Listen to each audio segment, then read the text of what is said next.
My name is Elena Parker, and I'm 34 years old. For most of my life, I believed love was something you proved by showing up quietly, consistently, without being asked. Especially when it came to family. That belief is what kept me sending my parents money every single week for nearly a year. Not because I had extra, not because I wanted praise, but because they made it sound like I was the only thing standing between them and disaster. It started the winter my mother called me late one night, her voice trembling in a way that immediately made my stomach drop. My dad's hours had been cut again. The company was restructuring. That was the word she used, like saying it gently might make it less terrifying. They were behind on utilities, the heating bill. Groceries were becoming something they stretched. She didn't ask for money outright. She never did. She just talked and waited. I filled the silence. "I can help," I said, before she even finished her sentence. That was the moment everything shifted, though I didn't know it yet. At first, it was supposed to be temporary. A few $100s here and there, until things stabilized. I set up a weekly transfer because it was easier than having the same conversation over and over. Every Friday morning, the money left my account. Every Friday afternoon, I told myself this was what responsibility looked like. I live alone in a small apartment outside Columbus, Ohio. Nothing fancy. I work in operations for a logistics company. Solid job. Stable. But not the kind of income where money disappears without consequence. So I adjusted. I stopped ordering takeout. I pushed off a dental appointment I'd been meaning to schedule. I wore the same boots through another winter, even though the soles were thinning. I told myself these were small sacrifices, that family mattered more. My parents thanked me. At first, my mom would text, "You're such a blessing." My dad would say, "We don't know what we'd do without you." Those words kept me going longer than they should have. But gratitude fades faster than expectation grows. By spring, the conversations changed. My mom stopped saying thank you and started saying things like, "This week's been rough," or "Prices are higher than we expected." Sometimes she'd sigh into the phone and let the implication hang there, heavy and unspoken. Sometimes I sent extra. I didn't feel appreciated, but I felt needed, and that felt close enough to love that I didn't question it. My younger brother, Mark, lived 3 states away and had his own issues. He was finding himself. That's what my parents said whenever I asked why they never leaned on him. My older sister, Rachel, though, that was different. Rachel had married well. A nice house in a quiet suburb. A husband who worked in tech. 2 kids, private school, vacations twice a year. My parents talked about her like she was proof they'd done something right. "Rachel's just so busy," my mom would say. "She has her hands full," my dad added. Busy, apparently, was a valid excuse. Stable and single was not. I noticed things. Little things. Like how they'd brag about Rachel's new kitchen remodel while I was calculating whether I could afford groceries after rent and their weekly transfer cleared.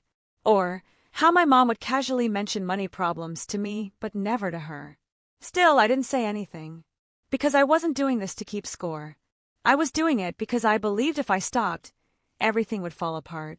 Then came the dinner invitation. It was late summer, and for once, I felt like breathing. Work was calmer. I'd gotten a small bonus. Nothing life-changing, but enough that I didn't feel like I was constantly holding my breath. So I invited my parents over. Nothing big. Just grilled chicken, a few sides, maybe a bottle of wine. I wanted to feel like a daughter again, not an emergency fund. My mom hesitated. "Oh, honey, we're not feeling great," she said. "Your dad's been exhausted." I offered to reschedule. She declined. "We don't want to be a burden." That word, burden, hit something in my chest. I told her not to worry, that we could do it another time. Before hanging up, she added softly, "Things are just a little tight this week. If you could help us cover a few things." I sent the money before the call ended. I remember sitting on my couch afterward, staring at the blank TV screen, feeling something I couldn't quite name. Not anger, not sadness, distance. Like I was involved in their lives, but not actually included in them. I didn't know yet that this feeling was trying to warn me, because while I was adjusting my budget, canceling plans, telling myself this was temporary, something else was happening. Something my parents didn't think I deserved to know.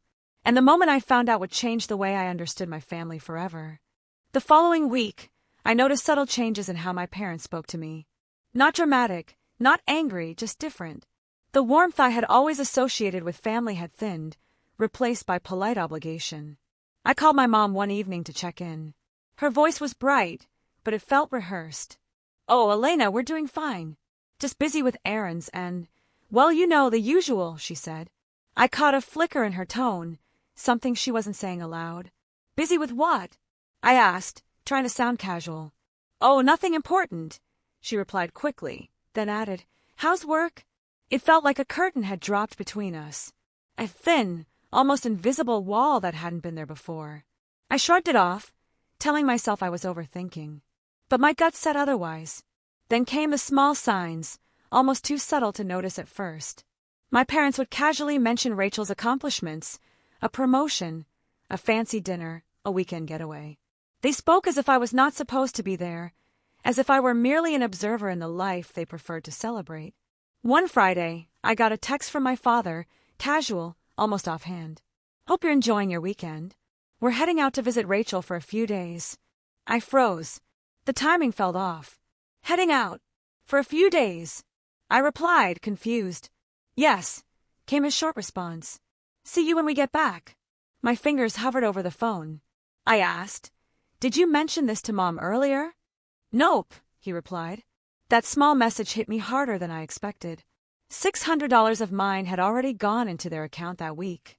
They had asked for extra because things were tight, and I had sent it without hesitation. My heart sank as reality set in. The money I'd given, the sacrifice I'd made, had been entirely unnecessary for the reason they implied. They weren't in trouble at all, they were taking a trip, and I hadn't been invited. I tried to talk to my mother later that day. "Oh, Elena, it's just a quick visit." "Nothing special," she said, laughing lightly. "Then why not tell me?" I asked, my voice tight. "Tell you what?" she replied, genuinely puzzled. "We didn't think it mattered." It mattered. It mattered more than anything I had done for them. Every wire transfer, every skipped dinner, every hour I spent worrying about their bills, it mattered, and they had treated me like a bank, not a daughter. The following days were worse. I began noticing patterns I hadn't before. Invitations they extended to friends, dinners, even weekend plans, they never included me. Messages about family milestones arrived too late to matter. Birthdays, anniversaries, small celebrations, they seemed to be for show, carefully curated without my participation.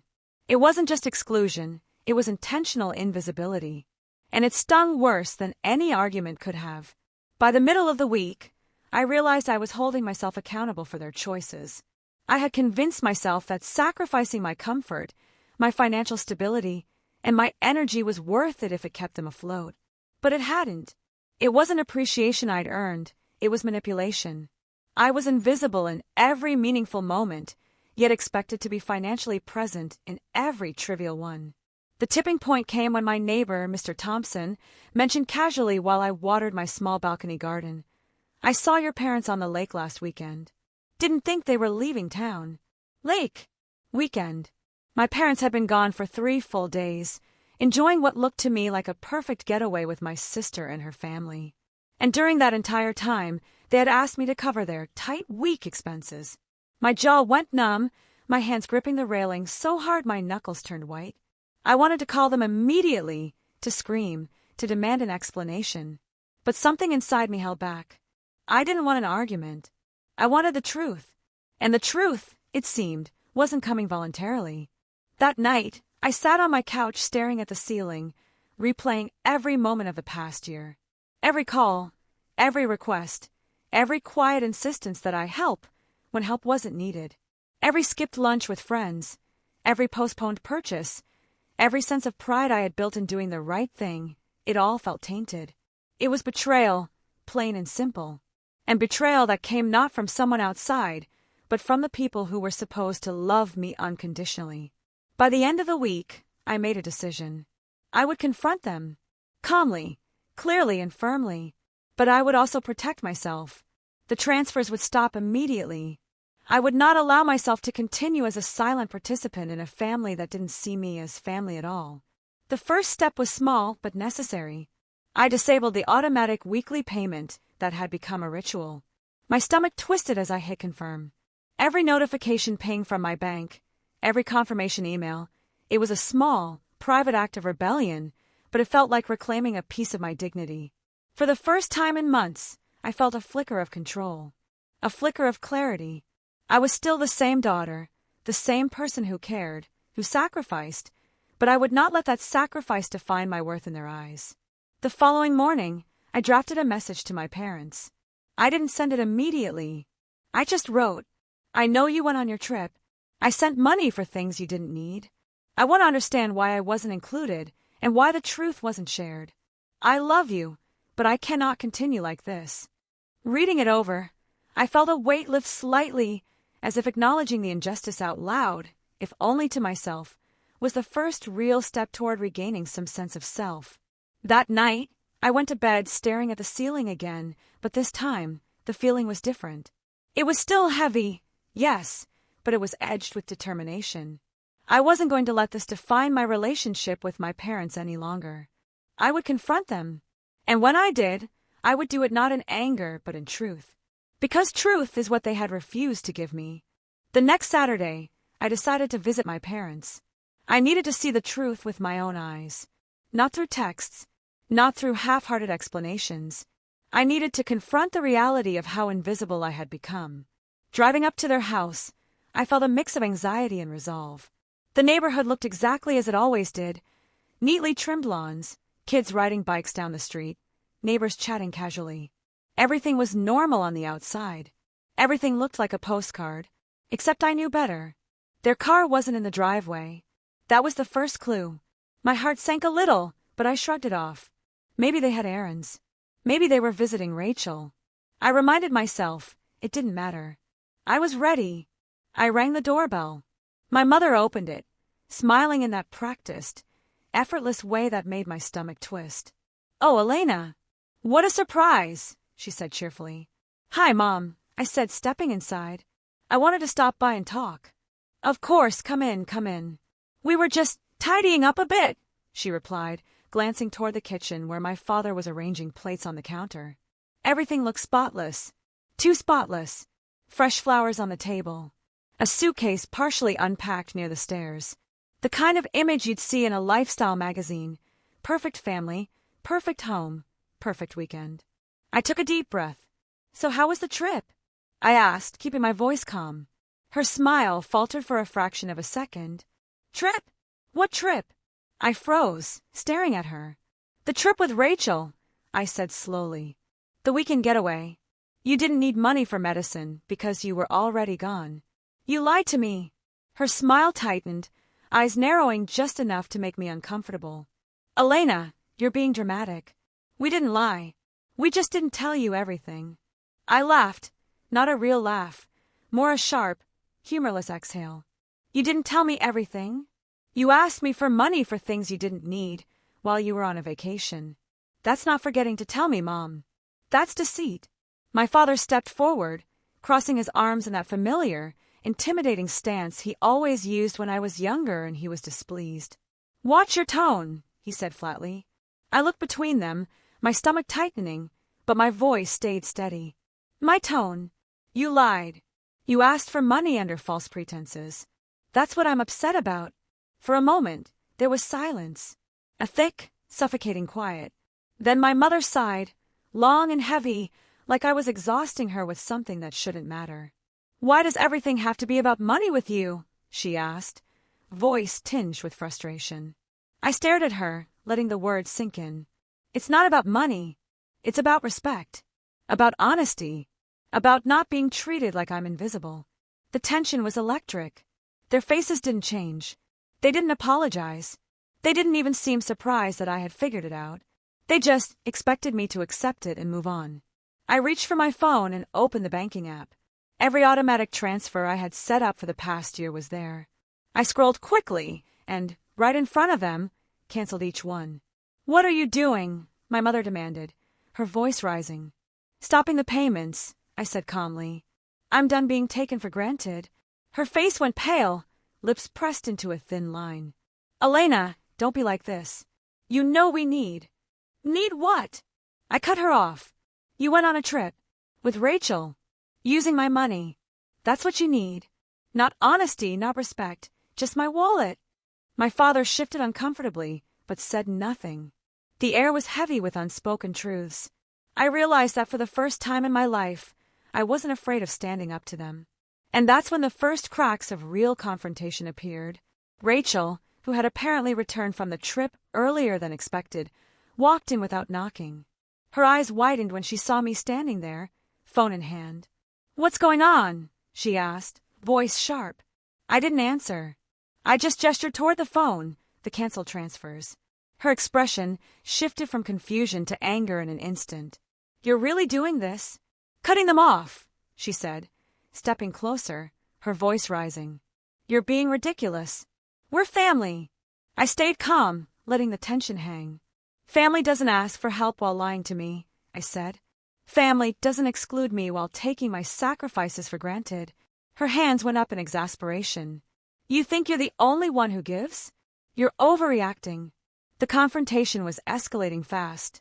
My mother started interjecting, trying to mediate, but her words only fueled the tension. She wanted me to back down, to accept the betrayal quietly, as if it were my fault for noticing. I felt my pulse quicken. The house, so calm and perfect moments ago, now felt like a battleground. My father's silence, Rachel's aggression, my mother's guiltless frustration, it was all pushing me toward a line I had spent months holding back from crossing. But I didn't. Not yet. Instead, I took a step back and let them realize what they had done. I let the weight of their actions settle in the room. I let them see that their daughter, the one they had counted on for sacrifices and support, had boundaries. And for the first time, I wasn't afraid of the consequences of enforcing them. The showdown had only just begun, and I knew that after this, nothing would ever be the same. The house was tense, almost suffocating, as Rachel continued to argue. "You can't just cut them off like this. It's extreme, and honestly it's unfair." I clenched my fists, keeping my voice calm, controlled. "Unfair? Really? They asked me for money for things they didn't need, lied about why, and excluded me from the very life they claim I'm part of. And now you're telling me it's unfair to stop enabling that?" Rachel scoffed, stepping closer, and I instinctively stepped back. "You think you're the victim here? Mom and Dad did everything for us. Everything for us, but not for me. I had given, sacrificed, and watched as my parents praised Rachel while I quietly paid bills, adjusted my life, and kept my mouth shut. Enough." My mother raised her voice, a sharp edge I'd rarely heard. "Elena, that's enough.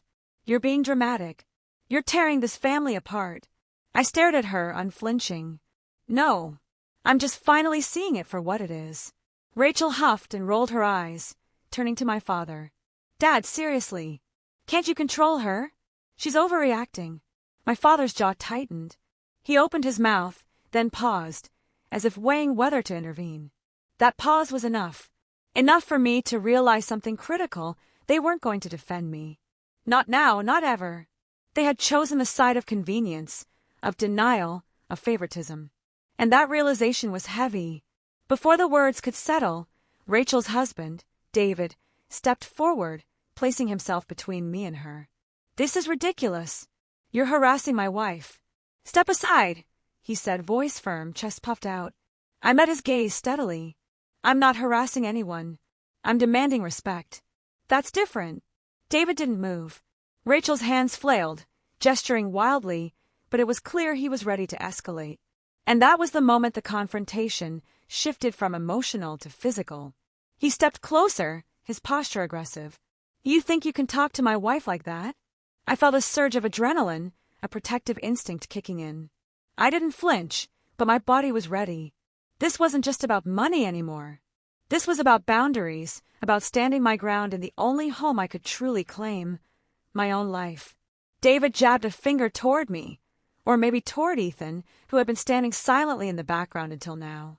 I wasn't sure. Everything slowed, the argument echoing in my mind, every betrayal I had felt over the past year merging with the present danger. Ethan stepped forward, calm but immovable. "Do not threaten anyone in this house," he said, voice even but deadly clear. David sneered, ignoring him, pushing past Ethan. I felt a tightening in my chest, the familiar fight-or-flight response rising. I didn't act. I watched. Ethan acted. With swift, controlled motion, he intercepted David's arm, holding it firmly but without aggression. "Step back." "Now," he said. Rachel screamed. "How dare you touch him?" Her voice cracked with anger and disbelief. My parents just froze, standing behind her like spectators.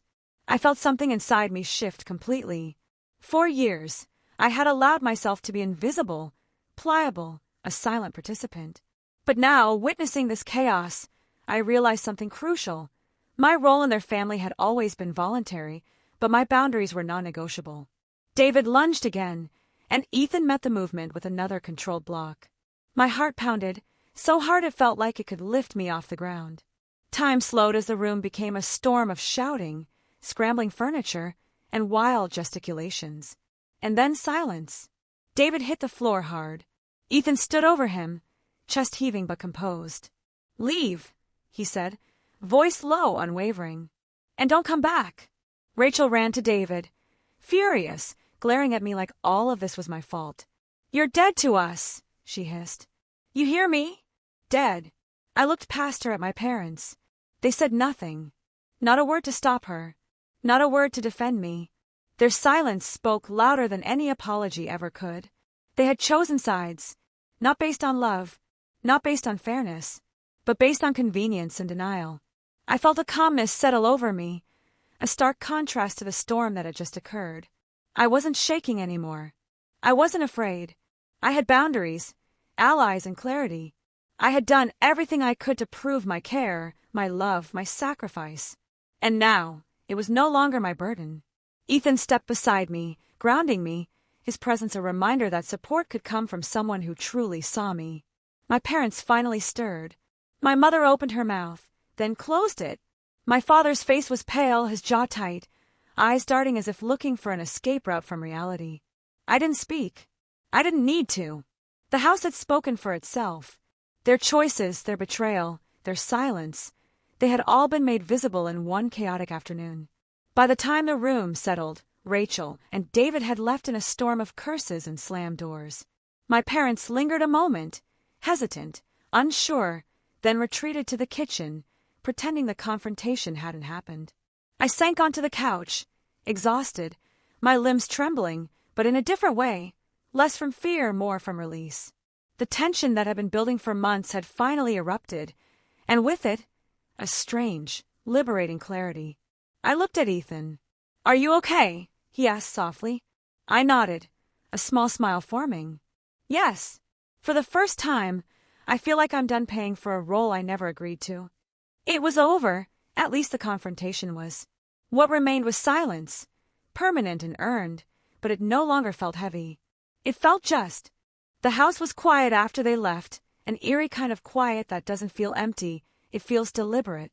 For the first time in months, I could breathe without carrying the weight of their expectations, their lies, or the invisible tally of every sacrifice I had made. Ethan sat beside me on the couch, hand resting lightly on mine. He didn't speak at first. He didn't need to.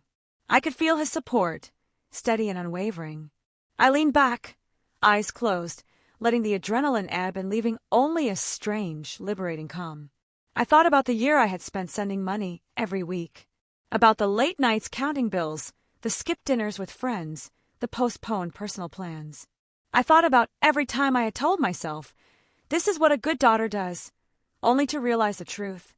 A good daughter should also be seen, acknowledged, and respected. Later that evening, my phone buzzed. I didn't recognize the number at first. It was my mother. I let it ring. Then again, and again. Voicemails followed, one after another. Pleas, guilt trips, frantic apologies that never directly addressed the truth. But I didn't call back. I didn't need to.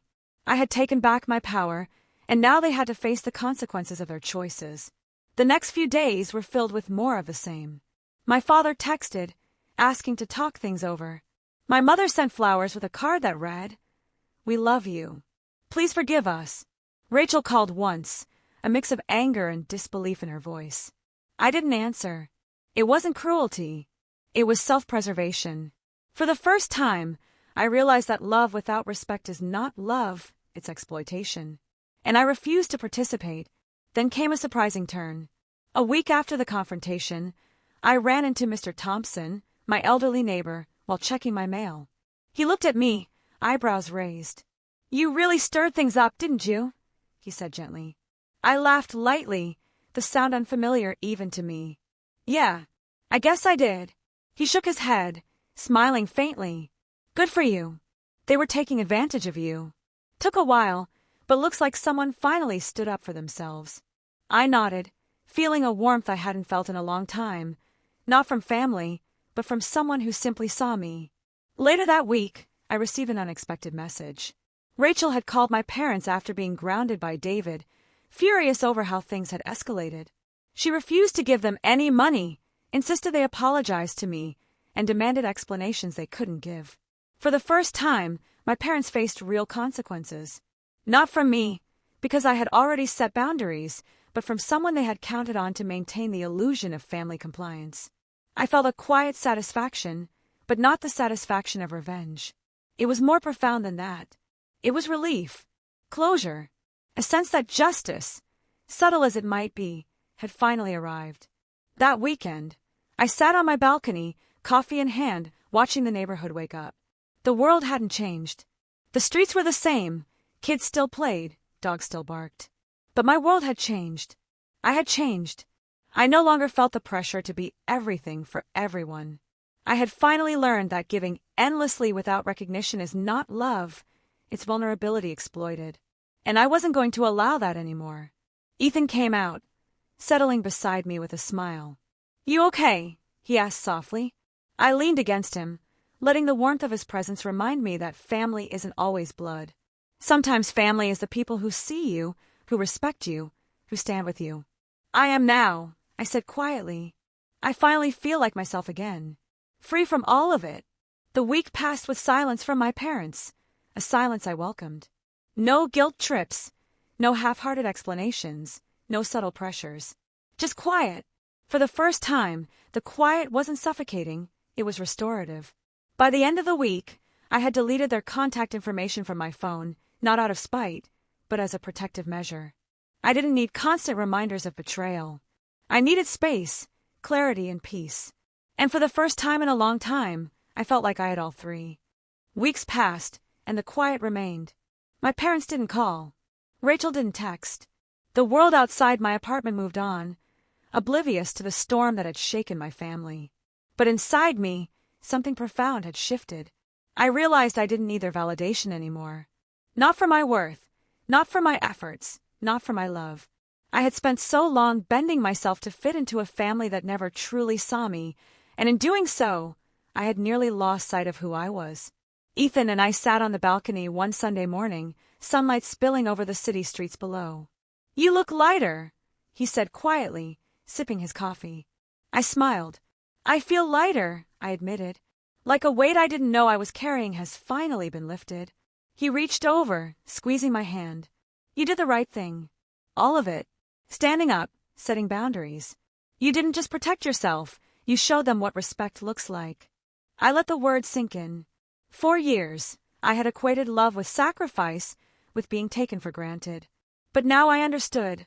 Love without respect is a lie.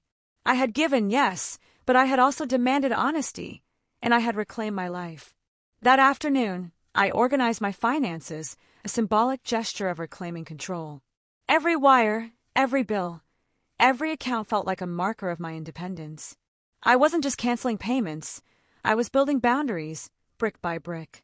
Later, I received an unexpected message from Mr. Thompson. He had seen Rachel and my parents arguing again, this time about money. Apparently, Rachel had refused to give them a cent until they addressed the truth with me. The irony wasn't lost on me. I hadn't done anything more than step back and demand honesty. Yet consequences had arrived, quietly and efficiently, without me needing to intervene. I laughed softly, thinking about the past year, the endless sacrifices, the quiet endurance, the constant feeling of being invisible. It had all led me here, to a place of clarity. I realized that my love for my parents didn't require submission. My loyalty didn't demand erasure. and my respect for myself wasn't negotiable. That night, I sat by my window, city lights flickering like distant stars. I reflected on everything: the calls, the money, the exclusion, the confrontation, the aftermath. And for the first time, I felt complete. Not because my parents had changed, not because Rachel had realized her mistakes, but because I had learned to protect my heart, my energy, and my dignity. I had learned that sacrifice is meaningful only when it's acknowledged, when it's respected, or when it comes from a place of true choice, not manipulation. Days turned into weeks, and the silence remained. At first, it felt heavy, almost like punishment. But soon, I realized it was freedom. Freedom from guilt, from expectation, from the invisible weight of being the family's silent provider. Freedom from the idea that love meant losing myself. I began planning a small trip with Ethan. Not extravagant, just a weekend getaway to a lake we loved as kids. I wanted to experience the joy of giving and sharing without obligation, without expectation. I wanted to show myself that love and generosity could exist without manipulation. As I packed my bag, I glanced at my phone. No messages from my parents. No calls from Rachel. And I smiled. Not a forced smile, not one of relief mixed with pain. A true, unburdened smile. I realized that sometimes the family you are born into doesn't define the family you deserve. And sometimes the person you have to fight for most fiercely is yourself. That weekend, standing by the water with Ethan, I felt the sunlight on my face and the breeze through my hair. I breathed deeply, letting the warmth and calm sink in. For the first time in a long time, I felt seen. I felt valued. I felt free. I looked at Ethan and said softly, "I'm done being a backup. I'm done being invisible. I finally feel like I belong to myself." He smiled, and I knew he understood. That moment, simple yet profound, marked the final closure I had been waiting for. My parents' actions no longer dictated my worth. Rachel's behavior no longer defined my value. I had claimed it for myself, and nothing could take that away. Walking along the lake that evening, hand in hand with Ethan, I felt a quiet pride. Not in revenge, not in punishment, but in survival, in standing up for myself, in finally choosing me. And that, I realized, was the most important lesson of all. Love yourself enough to walk away from manipulation, enough to demand honesty, enough to recognize that sacrifice without respect is nothing but invisibility. For the first time, I felt whole. And I knew that no amount of money, praise, or acknowledgement from my parents could ever change the fact that I had finally claimed my life, my voice, and my worth. I had survived their betrayal. I had faced the confrontation. I had endured the silence. And I had emerged stronger, wiser, and entirely free. This was my story. My sacrifice had been real, but my dignity was finally mine again. And that was everything.